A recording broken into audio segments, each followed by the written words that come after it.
¿te imaginas morir por un festín? Adolf Fredrik, rey de Suecia, lo hizo en el siglo XVIII. Su banquete final fue épico y fatal. Descubre la historia completa de su muerte por exceso. Suscríbete y activa la campana para no perderte nada. Prepárate para una historia de reyes, banquetes y consecuencias inesperadas. Hablaremos de Adolf Federico, rey de Suecia en el siglo XVIII, un monarca que amaba la buena vida, especialmente la buena mesa. Imagina un hombre con un apetito voraz, capaz de devorar cantidades asombrosas de comida en cada comida.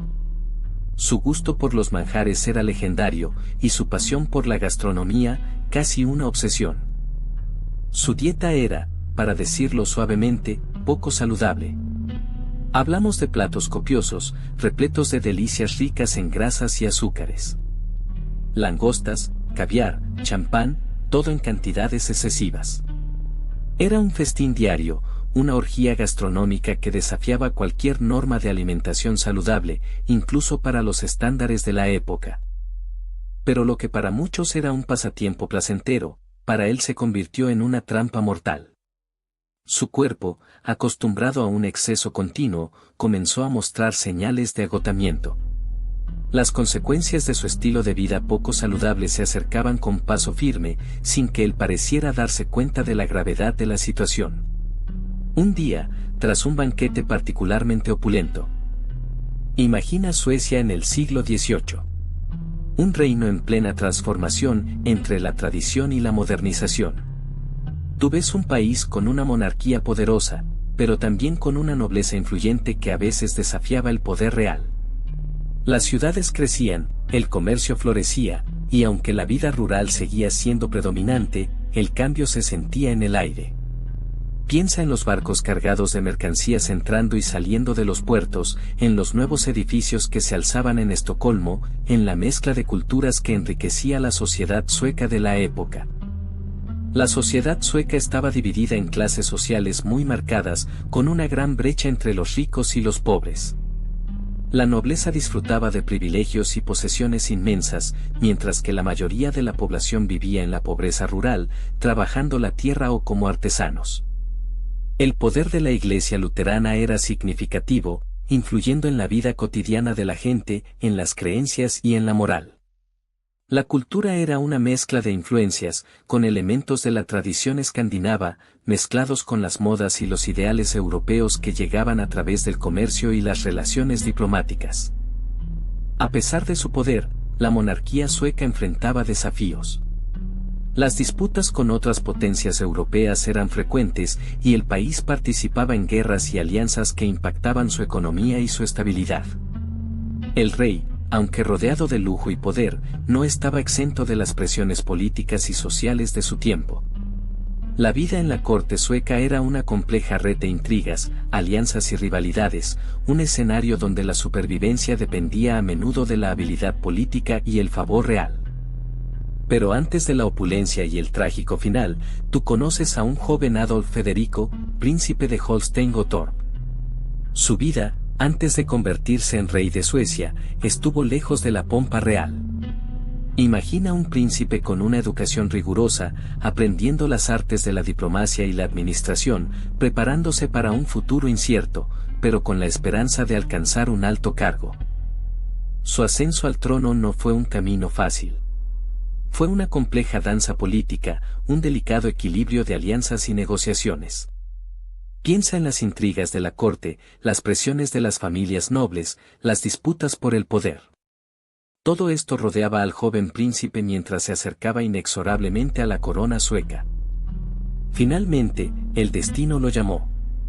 Tras un periodo de incertidumbre política, Adolf Federico fue elegido heredero y, posteriormente, ascendió al trono sueco.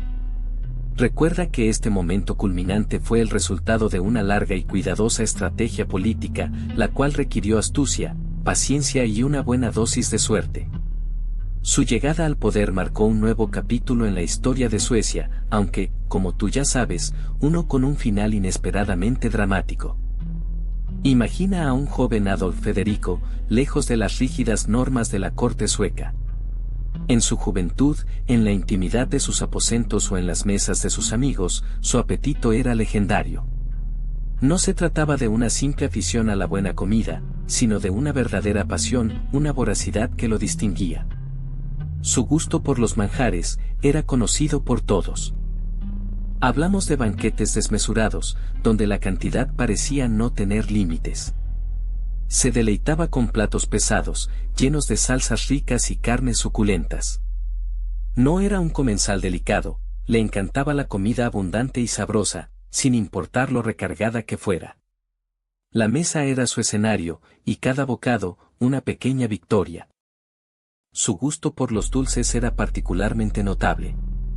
Pasteles, tartas, mermeladas, todo aquello que fuera dulce y exquisito, lo consumía con entusiasmo. No era solo una cuestión de cantidad, sino también de calidad. Él apreciaba los ingredientes finos, las preparaciones elaboradas, la delicia de los sabores más refinados. Era un verdadero epicúreo. Pero volvamos a la corte. Imagínate a Adolf Federico, dejando atrás sus banquetes privados, preparándose para un matrimonio de conveniencia, pero también de ambición política. Su unión con Ulrica Leonora de Hesse-Kassel no fue un cuento de hadas, sino una pieza clave en el tablero de juego europeo del siglo XVIII. Era una estrategia para fortalecer las alianzas y, quizás, para asegurar la sucesión del trono sueco. La casa de Hesse-Kassel, una familia influyente en el Sacro Imperio Romano Germánico, ofrecía conexiones y poder. Para Suecia, un matrimonio con ellos significaba una mayor estabilidad política y acceso a recursos. Para Adolf Federico, significaba un paso más hacia el trono, aunque quizás no el tipo de romance que él hubiese deseado. Piensa en las negociaciones, los tratados, las cartas selladas con cera. Toda una maquinaria diplomática en movimiento para unir a dos casas reales. Fue un matrimonio arreglado, sí, pero que tuvo consecuencias de largo alcance para la historia de Suecia. Un enlace que, en cierto modo, selló el destino del futuro rey. Y así, tras la boda, llegó el momento. Adolf Federico se convirtió en rey, pero no con el poder absoluto que quizás soñaba. Su reinado, aunque corto, estuvo marcado por la lucha constante con el Riksdag, el parlamento sueco. Recuerda que Suecia, a diferencia de otras monarquías europeas, tenía un parlamento con considerable poder. Él, un hombre acostumbrado a la indulgencia y a los placeres de la vida, se encontró enfrentando la compleja maquinaria política de su nuevo reino. No era un rey absoluto. Las disputas sobre impuestos y el control del gobierno fueron constantes. El Riksdag limitaba severamente su autoridad, obligándolo a negociar y a ceder en muchas ocasiones. Imagina la frustración de un hombre acostumbrado a tomar decisiones sin oposición, de repente, lidiando con un cuerpo legislativo que le frenaba en cada paso. Era un choque cultural y político, una batalla diaria por el poder que marcó su reinado. A pesar de las limitaciones políticas, Adolf Federico intentó dejar su marca. Promulgó algunas reformas, aunque con poco éxito debido a la oposición del Riksdag. Su reinado fue un constante tira y afloja, una lucha por el poder entre la corona y el parlamento. Fue una lucha que, irónicamente, lo distrayó de sus excesos culinarios, al menos por un tiempo. Pero recuerda, la historia de su apetito insaciable es una parte fundamental de su legado. Imagina el Palacio Real de Estocolmo, su opulencia te envuelve. Dorados detalles en cada rincón, tapices que narran historias de reyes y batallas, y un aire de grandeza que te dejaría sin aliento. Tú, como espectador, eres testigo de la vida cotidiana de Adolf Federico en este suntuoso escenario. Observa los fastuosos banquetes, la música clásica resonando en los amplios salones, el ir y venir de sirvientes atareados. Piensa en los bailes de la corte, las damas con sus vestidos de seda y encajes, los caballeros con sus impecables uniformes, todo un espectáculo de lujo y elegancia. En cada detalle, se refleja la riqueza y el poder de la monarquía sueca. Tú eres un invitado silencioso, observando la vida de la corte, un mundo de esplendor y refinamiento. Las galerías de arte del palacio, llenas de obras maestras, te muestran la pasión del rey por el arte y la cultura. Retratos de reyes anteriores, paisajes impresionantes, esculturas de mármol. Cada pieza es un testimonio del poder y la riqueza de la corona sueca.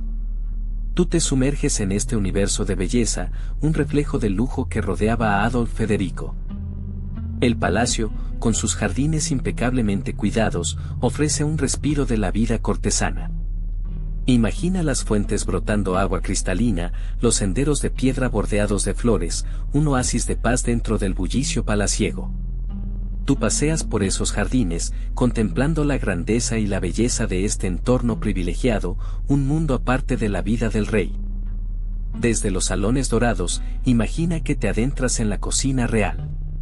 Un espacio inmenso, ajetreado, con un olor intenso a especias y carnes asadas. Aquí, cientos de cocineros, ayudantes y sirvientes trabajan incansablemente, preparando banquetes dignos de un rey. Ve mesas enormes repletas de ingredientes, aves exóticas, pescados relucientes, frutas jugosas de invernaderos reales, y montañas de verduras frescas. Es una sinfonía de aromas y colores que te transportan a la opulencia de la corte sueca. Observa los fogones de bronce pulido, reluciendo bajo la luz de las velas.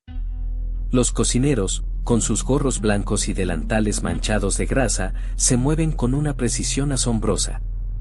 Cada plato es una obra de arte, una creación cuidadosamente elaborada para deleitar el paladar del rey y sus invitados.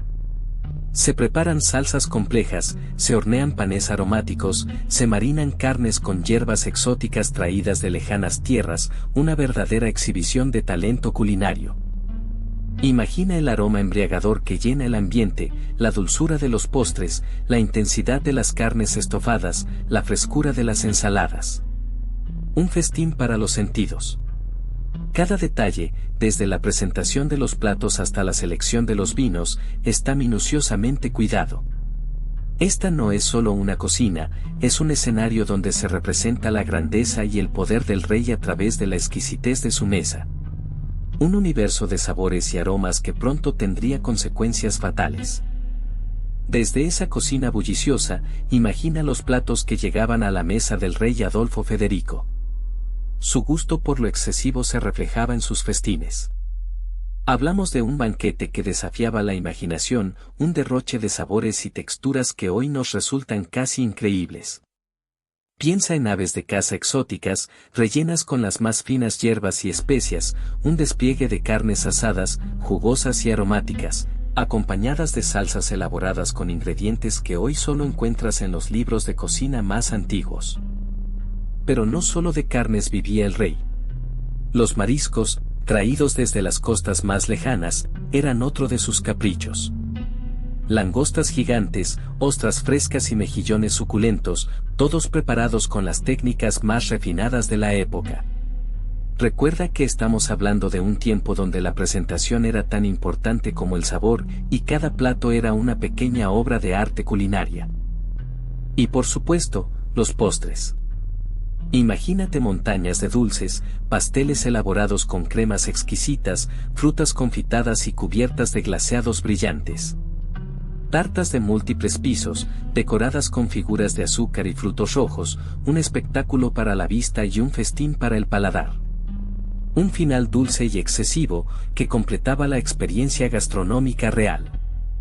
Imagina la escena, una mesa repleta, un festín digno de reyes.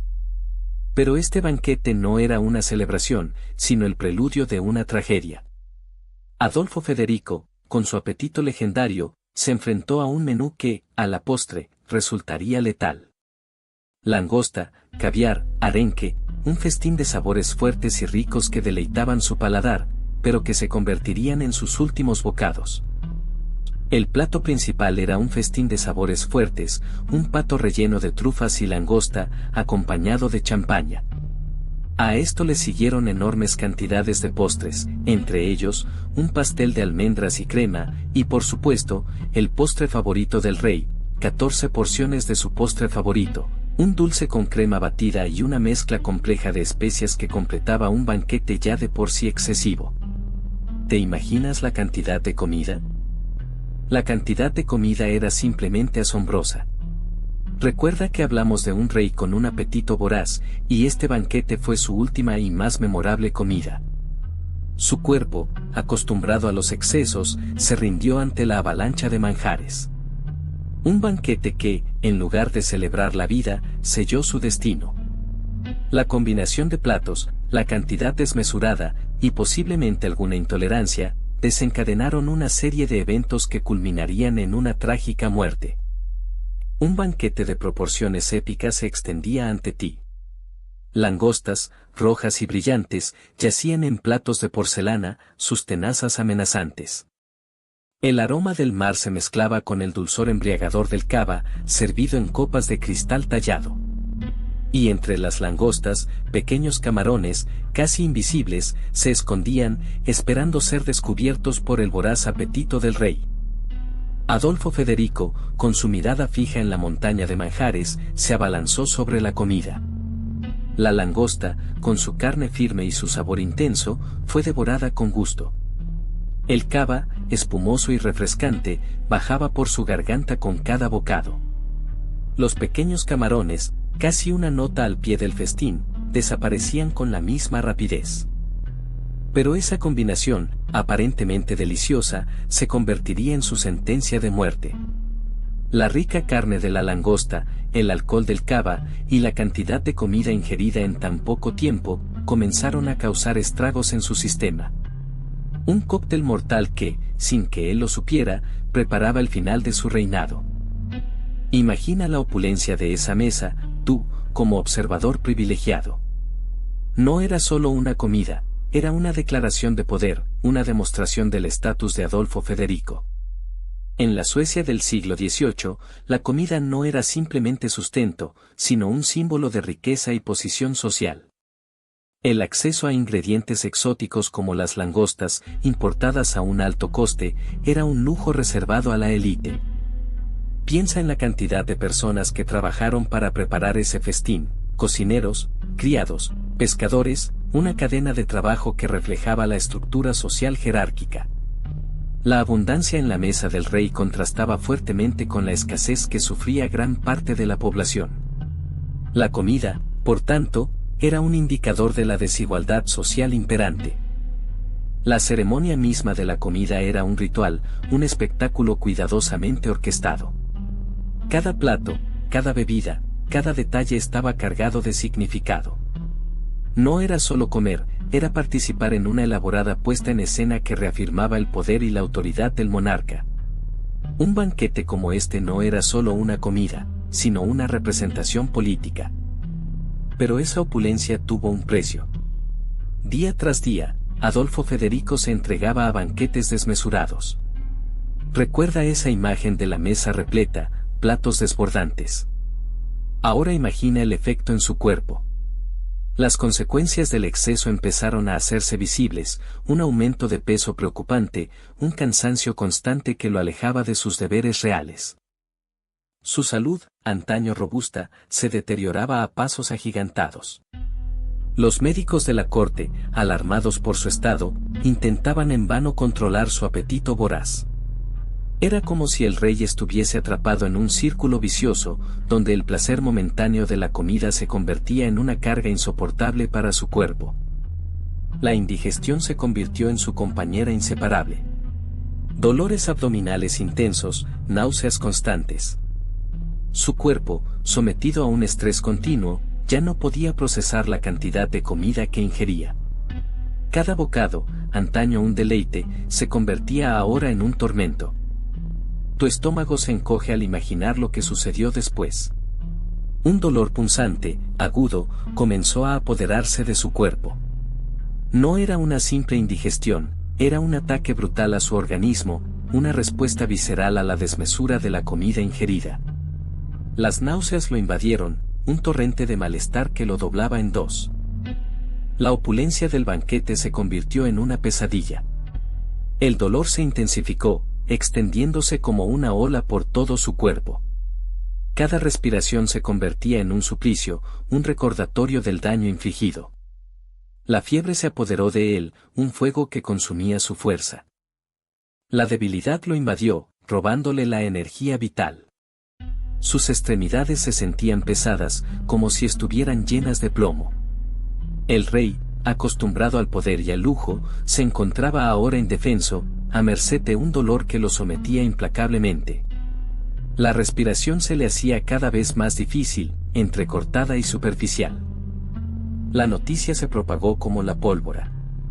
En la opulenta corte sueca, la alegría de la reciente celebración se transformó en un silencio helado, roto solo por los susurros de pánico. Tú mismo puedes imaginarlo, la opulencia de los salones reales se veía ahora opacada por una sombra de muerte inminente. Los médicos reales, rostros tensos y preocupados, corrían de un lado a otro, susurrando diagnósticos ominosos. La atmósfera se cargaba de una tensión palpable. El aire mismo parecía vibrar con la incertidumbre. El destino del rey, y con él, el futuro de Suecia, pendía de un hilo. La reina, pálida y con los ojos llenos de lágrimas, se aferraba a la esperanza, mientras que los miembros de la corte, acostumbrados a la pompa y el lujo, se veían enfrentados a la cruda realidad de la mortalidad.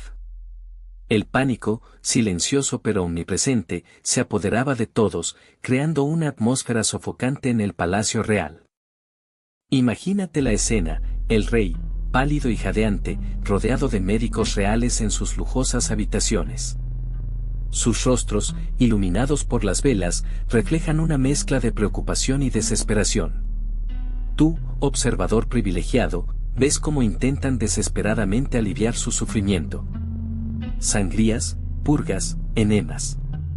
Remedios comunes de la época que, en lugar de ayudar, se convierten en un cruel recordatorio de la ineficacia de la medicina del siglo XVIII. Los médicos, con sus pelucas empolvadas y sus batas de terciopelo, se afanan con sus instrumentos.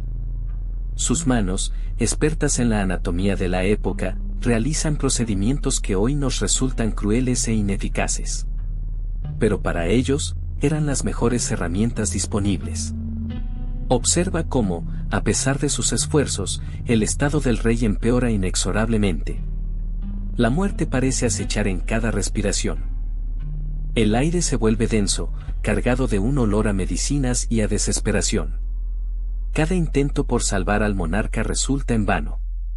Ves cómo la angustia se apodera de los médicos reales, conscientes de que están ante un fracaso inevitable. Sus rostros, antes marcados por la concentración profesional, ahora reflejan el peso de su impotencia frente a la inminente muerte del rey. La escena es un silencioso testimonio del límite de la ciencia médica de aquel tiempo.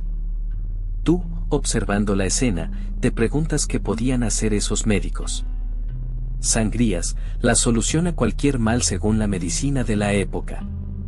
Imaginas al rey, ya débil, con una nueva incisión en el brazo, la sangre fluyendo, en un intento desesperado por equilibrar los humores, según su entendimiento. Una práctica que, lejos de aliviarlo, probablemente lo debilitó aún más. Luego, intentaron purgas. Bebidas nauseabundas, llenas de hierbas y extractos vegetales con la intención de limpiar su sistema, pero que en realidad solo provocaron más vómitos y deshidratación. Era una época en la que se creía que los males provenían de una acumulación de toxinas en el cuerpo. Entre los remedios más extraños, se encontraban las sanguijuelas. Esas criaturas chupadoras de sangre, colocadas sobre su piel, en un intento por extraer la enfermedad. Un tratamiento que, sin duda, agravó su situación, debilitando aún más su ya precario estado de salud. Para ti, es difícil imaginar esos métodos curativos. Y así, día tras día, el rey recibía tratamientos que, en lugar de curarlo, lo acercaban inexorablemente a su final. La medicina del siglo XVIII, con sus teorías erróneas y sus métodos crueles, se convirtió en un factor clave en la muerte del emperador. Tú, como espectador, te das cuenta de la ineficacia de estos remedios. ¿Te imaginas la escena? El rey Adolf Fredrik, pálido y debilitado, yace en su cama, la opulencia del palacio sueco contrastando brutalmente con su agonía. El aire se llena de un silencio tenso, roto solo por el jadeo irregular de su respiración. Sus ojos, antes brillantes de poder, ahora están velados por la debilidad, reflejando el final de su reinado y de su vida. Los médicos, impotentes ante la gravedad de la situación, solo pueden observar su sufrimiento. El dolor se apodera de él, un dolor que va más allá del físico, un dolor que refleja la tristeza de una vida concluida demasiado pronto, una vida marcada por el exceso y la falta de moderación. Sus últimas horas son un torbellino de sensaciones confusas, entre el delirio y la angustia, una mezcla de arrepentimiento y resignación. El peso de su corona, una vez símbolo de poder, ahora se siente como una carga insoportable. El tiempo se estira, cada segundo se convierte en una eternidad. La muerte se acerca, lenta e inexorable, como una sombra que se alarga en la penumbra de la habitación. A tu alrededor, la atmósfera se carga de una tensión palpable, una expectativa silenciosa ante el inminente final. La vida del rey, desbordante en sus excesos, se apaga lentamente, dejando tras de sí un legado de advertencia. De repente, un espasmo recorrió su cuerpo. Tú ves cómo sus ojos, antes vidriosos y apagados, se abren de par en par, reflejando un terror silencioso ante la inminencia de la muerte. Su respiración, ya entrecortada, se detiene por completo. El silencio del palacio se vuelve aún más profundo, más ominoso, mientras la vida se escapa del monarca. La escena es dramática, casi irreal. Un instante antes, estaba ahí, agonizando, y ahora, ya no.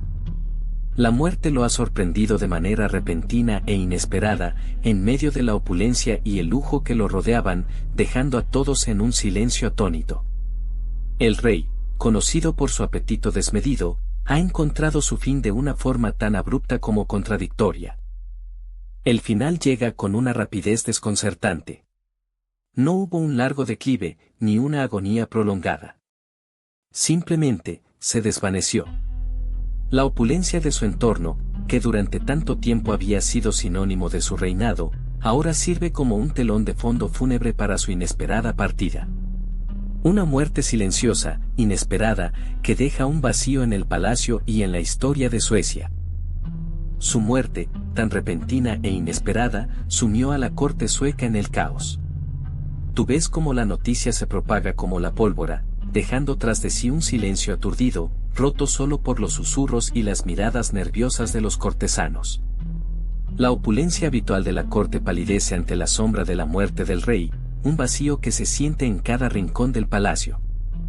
El heredero al trono, Adolfo Federico, un joven príncipe, se ve de pronto inmerso en la pesada responsabilidad de gobernar.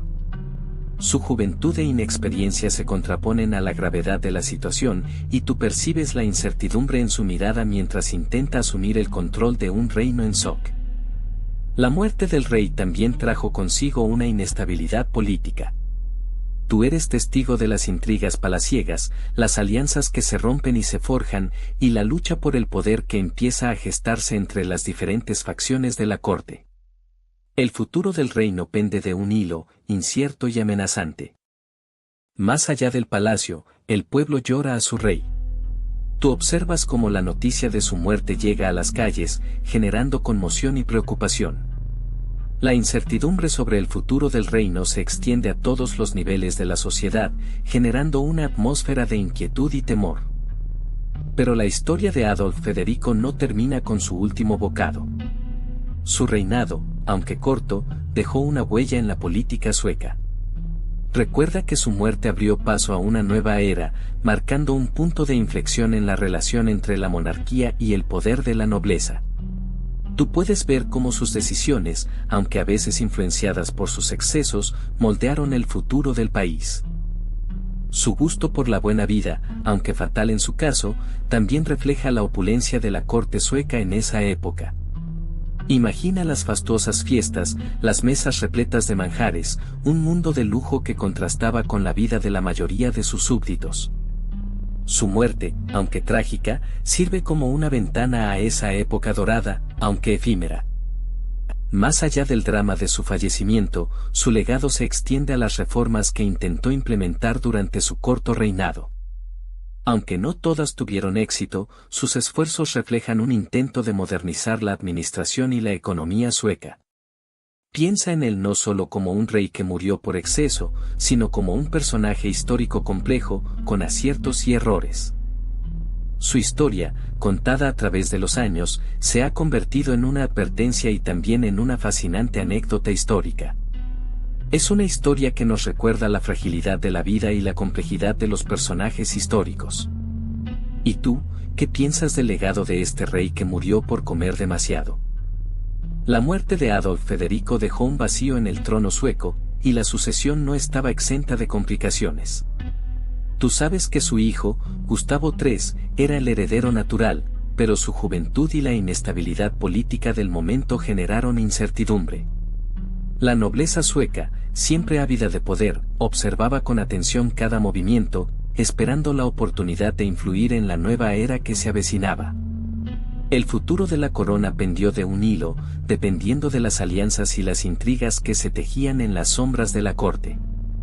Gustavo III, aún un joven príncipe, tuvo que navegar con cautela las aguas turbulentas de la política sueca. Su ascenso al trono no estuvo exento de desafíos, la oposición a su reinado era palpable, y la sombra de su padre, muerto de manera tan peculiar, se cernía sobre él. Debía demostrar su valía como gobernante y ganarse la confianza de un reino dividido, lleno de facciones nobles con sus propias agendas y ambiciones. ¿Podría el joven rey consolidar su poder y asegurar la estabilidad de la corona? La sucesión al trono no se resolvió simplemente con la coronación de Gustavo III. La lucha por el poder continuó tras la muerte de Adolf Federico. Las diferentes facciones de la nobleza buscaron alianzas estratégicas, tratando de influir en las decisiones del joven rey y de asegurar su propio futuro.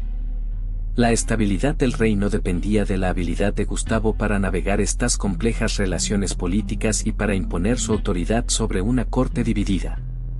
El futuro de Suecia se jugaba en un delicado equilibrio de poder. Imaginemos la escena, tú, un médico forense del siglo XVIII, analizando el banquete que causó la muerte de Adolf Federico. La cantidad de langosta, caviar, champagne, una locura. Para la época, era la cúspide de la gastronomía, un despliegue de opulencia. Pero, desde nuestra perspectiva moderna, vemos una bomba de colesterol y una falta total de equilibrio nutricional. Piensa en la cantidad de grasa saturada, el alto contenido de sal y la ausencia casi total de fibra. Un cóctel mortal para alguien que no está acostumbrado a semejantes excesos. Y no olvidemos el vino espumoso, que solo empeoró la digestión. Para nosotros, es claro, una combinación letal. Un banquete tan excesivo podría provocar una pancreatitis aguda, una obstrucción intestinal o incluso un paro cardíaco. Hoy en día, cualquier médico te advertiría de los peligros de una comida tan desequilibrada. La muerte de Adolf Federico, vista con ojos modernos, es un claro ejemplo de los riesgos de la glotonería. Pero, ¿fue solo la gula la culpable? No tan rápido. Piensa en la época, la higiene era diferente. Las bacterias y los parásitos estaban a la orden del día, y un banquete de esa magnitud, con alimentos potencialmente contaminados, era una bomba de relojería para el sistema inmunológico de alguien, incluso un rey. Además, el alcohol jugó un papel crucial. No solo el champagne, sino también otras bebidas fuertes que se consumían en grandes cantidades durante el festín. El daño hepático provocado por el exceso de alcohol debilitó aún más su organismo, haciendo que fuera más vulnerable a las infecciones. Imagina la combinación, un sistema inmunológico comprometido por alimentos contaminados, un hígado dañado por el alcohol y una cantidad desmesurada de comida rica en grasas y colesterol. Un cóctel mortal, en definitiva. La autopsia, aunque rudimentaria para la época, apuntó a una combinación de factores que contribuyeron a su repentina muerte. Así que, ¿la leyenda de que murió por comer demasiado es cierta? Pues, sí y no. La verdad es que la ingesta desmedida de marisco, arenque, caviar y demás manjares, combinada con el vino dulce, sin duda, contribuyó a su fatal desenlace. Pero no fue la única causa. Recuerda que te comenté la precaria higiene de la época. Imagina un banquete con cientos de platos, preparados sin las normas sanitarias que hoy damos por sentado. La realidad es más compleja. La leyenda simplifica una situación médica probablemente mucho más complicada. El exceso de comida provocó una sobrecarga en su sistema digestivo, debilitándolo severamente. Este debilitamiento lo hizo vulnerable a otras enfermedades que, en condiciones normales, tal vez habría superado sin mayores problemas. Piensa en ello como la gota que colma el vaso. Entonces, la leyenda de la muerte por gula es una simplificación, una forma de contar una historia dramática y memorable. Es cierto que la cantidad de comida fue excesiva y contribuyó directamente a su muerte, pero no fue la única razón. Fue una combinación de factores: la sobrealimentación, las condiciones sanitarias deficientes y probablemente alguna infección subyacente. En otras palabras, fue una tormenta perfecta de mala suerte y excesos. Pero, ¿fue único el caso de Adolfo Federico? No exactamente. A lo largo de la historia, la glotonería ha cobrado vidas, aunque rara vez de forma tan espectacular. Piensa en los banquetes romanos, por ejemplo, donde la ostentación y la cantidad de comida servida eran casi tan importantes como el sabor. Muchos emperadores y nobles sucumbieron a enfermedades relacionadas con el exceso de comida y bebida, aunque las causas exactas a menudo son inciertas. En la época medieval, los festines eran una parte importante de la vida de la nobleza y la realeza. Sin embargo, la falta de refrigeración y las malas prácticas de higiene contribuían a intoxicaciones alimentarias que, sumadas al abuso de alcohol, podían ser mortales. Imaginemos un rey medieval, con el rostro hinchado y enrojecido, luchando por respirar después de un festín de varios días. Incluso en épocas más recientes, existen casos documentados de muertes por atracón, aunque menos dramáticos que el del rey sueco.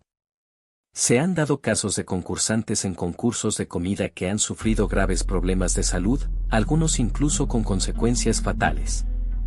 A veces, la presión social y la competitividad, más que la simple gula, han jugado un papel importante.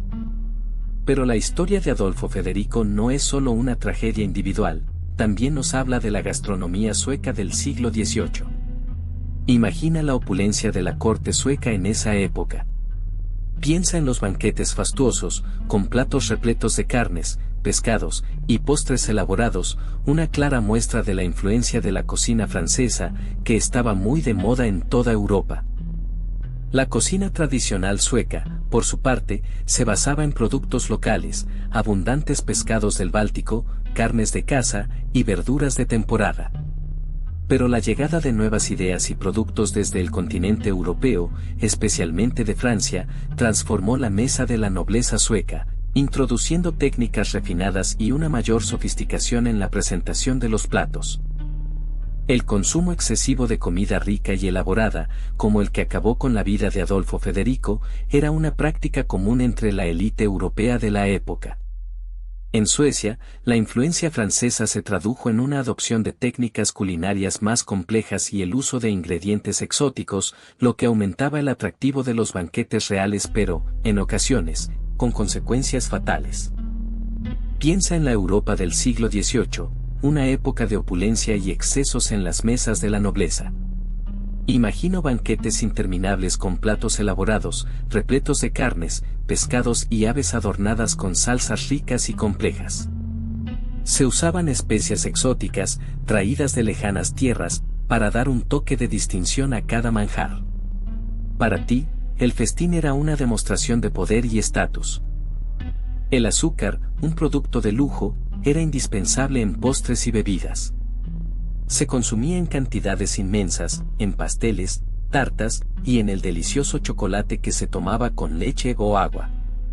La cultura del café, que ya estaba en auge, era un ritual social importante, especialmente en las cortes europeas.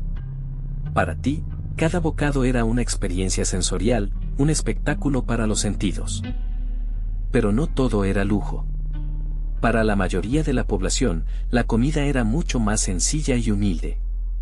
Pan, cereales, verduras de temporada y legumbres formaban la base de su alimentación.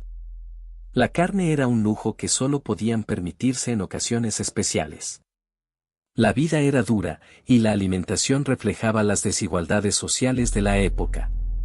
Para ti, la diferencia entre la opulencia de la corte y la austeridad del pueblo era abismal. Pero imagínate la medicina de entonces, muy diferente a la que conoces. En el siglo XVIII, la comprensión del cuerpo humano era bastante limitada.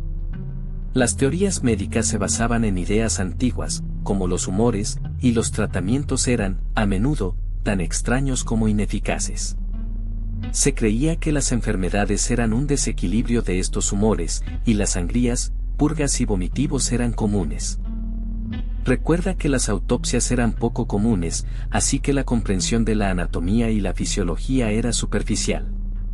No había antibióticos, ni vacunas, ni siquiera una comprensión clara de la higiene. Las infecciones eran un peligro constante, y muchas veces, el tratamiento empeoraba las cosas. Para ti, un simple corte podría ser una sentencia de muerte. Además de la falta de conocimiento científico, existían muchas creencias populares y supersticiones que influían en el tratamiento de las enfermedades. Se recurría a remedios caseros, a curanderos y a prácticas que hoy nos parecen extrañas, incluso peligrosas. La fe en la intervención divina también jugaba un papel importante. En resumen, la medicina del siglo XVIII era un campo lleno de incertidumbres. Piensa en la Suecia del siglo XVIII, un país con una monarquía poderosa, pero también con una corte llena de intrigas y rivalidades. La muerte de Adolf Federico, aunque aparentemente por causas naturales, se convirtió en un evento con importantes consecuencias políticas.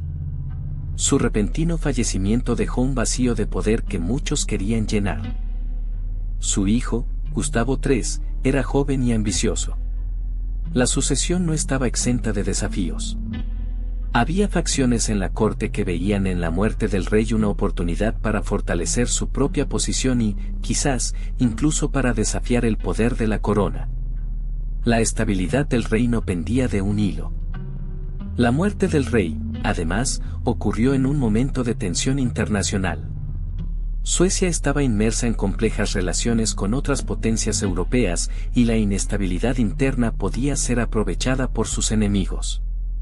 Gustavo III, recién coronado, tuvo que navegar con cautela estas aguas turbulentas, tratando de consolidar su poder y proteger los intereses de la nación.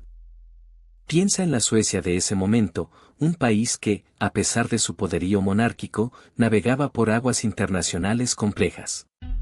Su relación con Rusia, por ejemplo, era una danza constante entre la cooperación y la tensión. Ambas naciones compartían fronteras y aspiraciones, lo que generaba fricciones, sobre todo por el control de territorios en el Báltico. Con otras potencias europeas, como Francia e Inglaterra, la situación era igualmente delicada. Suecia buscaba mantener un equilibrio, evitando alianzas demasiado comprometedoras que pudieran arrastrarla a conflictos mayores. La diplomacia era, por tanto, una herramienta fundamental en la estrategia sueca, con embajadores y enviados constantemente en movimiento entre las cortes europeas. El comercio también jugaba un papel crucial en las relaciones internacionales suecas. El control de rutas comerciales marítimas y la competencia por los recursos eran fuentes constantes de tensión y negociación. Suecia necesitaba asegurar el acceso a mercados y materias primas, lo que la obligaba a navegar con cuidado entre las grandes potencias, buscando mantener su independencia y prosperidad económica. En resumen, la Suecia del siglo XVIII se movía en un tablero internacional complejo, donde la supervivencia y la prosperidad dependían de una hábil navegación entre alianzas, rivalidades y conflictos. La muerte de Adolfo Federico, aunque por causas internas, ocurría en un contexto internacional marcado por estas dinámicas que influían directamente en la estabilidad y el futuro del reino. Pero la vida, incluso en un palacio, seguía su curso. Tras la muerte del rey Adolfo Federico, tú te encontrarás con la reina Luisa Ulrica, una mujer fuerte y con una personalidad compleja, que se vio de repente en una posición de enorme influencia. Imagínate, el luto real, los protocolos de la corte, las intrigas políticas, todo eso mientras ella lidiaba con la pérdida de su marido. Su relación con su hijo, el futuro Gustavo III, no fue siempre sencilla. Un joven ambicioso que buscaba su propio camino en la política sueca. Ella, por su parte, intentaba mantener el control, guiada por su propia ambición y la necesidad de proteger el legado de su difunta familia. La corte se dividía entre los que la apoyaban y quienes veían en ella una amenaza. A pesar de la tristeza y las presiones políticas, Luisa Ulrica continuó desempeñando su papel como reina viuda con firmeza. Su influencia en la corte, aunque sutil a veces, era innegable. Ella seguía tejiendo sus propias estrategias, buscando la mejor manera de asegurar el futuro de su dinastía y su posición en la historia de Suecia. Su legado, más allá del luto, se convertiría en un tema de debate durante años. Pero, ¿cómo era percibido Adolfo Federico por su pueblo? A diferencia de la imagen de rey austero y sobrio que cultivaban muchos monarcas de la época, él era conocido por su apetito desmesurado. Se decía que sus banquetes eran legendarios, no por su elegancia, sino por la cantidad desbordante de comida que se servía. Imagino que para ti, la idea de un rey que se preocupaba más por llenar su estómago que por los asuntos de Estado, puede resultar curiosa, ¿verdad? Las crónicas de la época lo pintan como un hombre de gran envergadura física, con una predilección por los manjares más ricos y abundantes. No se trataba solo de comer mucho, sino de hacerlo con un gusto por lo exagerado, por la abundancia desmesurada. Su imagen pública, quieras o no, quedó asociada a esta afición excesiva, convirtiéndose en una especie de leyenda popular. Esta imagen, aunque quizás no perjudicara su reinado de forma directa, sí contribuyó a forjar una percepción particular de su persona. Un rey que amaba la buena mesa, sin duda, pero también un rey que, a ojos de algunos, parecía más preocupado por sus placeres personales que por las necesidades de su reino. ¿Te imaginas las conversaciones en las tabernas, los comentarios entre la gente común sobre el apetito del rey? Así que, ¿cómo recuerda la historia a Adolfo Federico? Pues, aunque su reinado fue corto, su muerte, tan extravagante como su vida, lo convirtió en leyenda. Imagina, un rey que se muere por comer demasiado. Es una historia que se cuenta y se recuerda generación tras generación. La imagen de un monarca entregado a los placeres de la mesa, contrastando con la austeridad esperada de la época, se grabó en la memoria colectiva sueca. Su muerte se convirtió en una especie de anécdota popular, una historia que se contaba en las tabernas y en los hogares. No era solo la cantidad de comida, sino la variedad, langostas, caviar, champagne, una orgía culinaria que terminó trágicamente.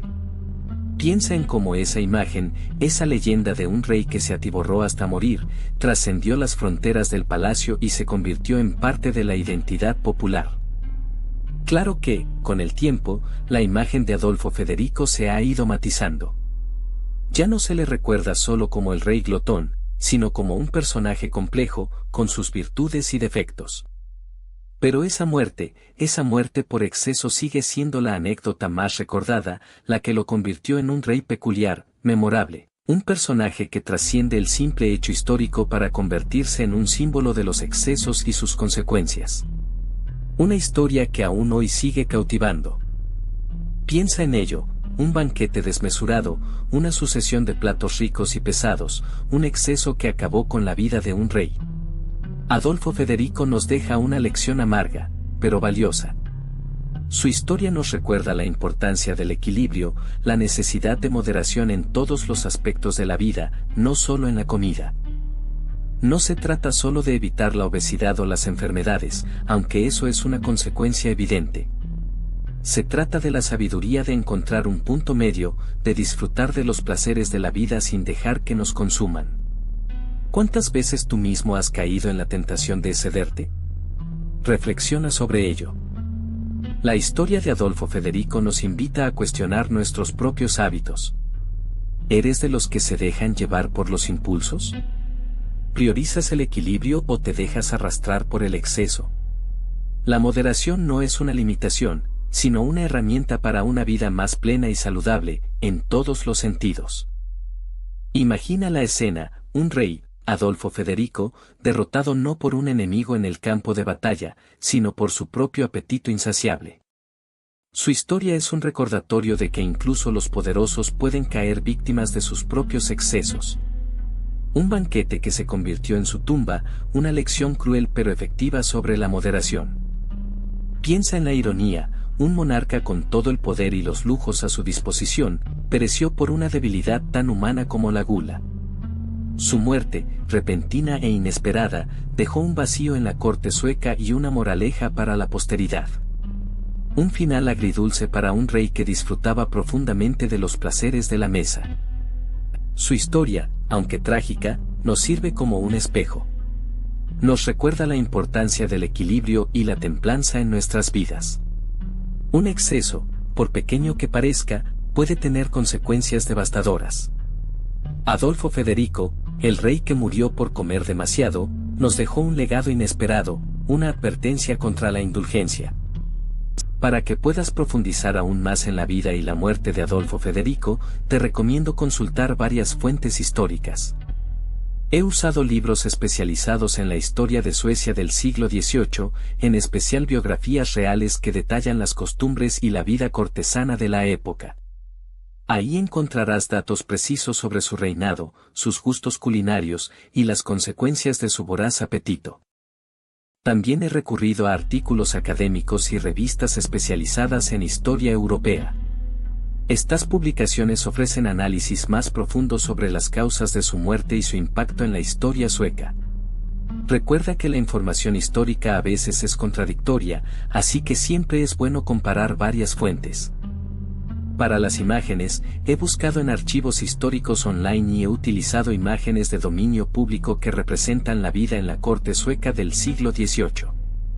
He intentado ser lo más preciso posible en la recreación visual de la época, para que puedas sumergirte en la atmósfera de la época. Recuerda que la veracidad histórica es fundamental en este tipo de contenido. En la descripción del video encontrarás enlaces a todas las fuentes que he utilizado para crear este contenido.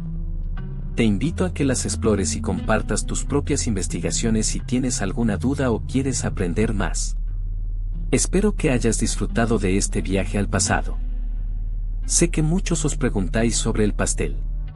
Sí, ese pastel de camarones fue el culpable. Su ingesta desmedida, junto a otros manjares, sobrecargó su sistema digestivo. Imagino que te preguntas si realmente fue solo el pastel. Bueno, la verdad es que fue una combinación de factores, una especie de tormenta perfecta gastronómica. Otra duda frecuente es si realmente murió en el acto. No exactamente. Sufrió varios días de intenso dolor abdominal, vómitos y una terrible indigestión antes de fallecer. Fue una agonía lenta y desagradable, muy lejos de una muerte rápida e indolora. Y por último, la pregunta que todos quieren saber, ¿qué pasó con el pastel después de su muerte? Bueno, según las fuentes históricas, el pastel no tuvo un final glorioso.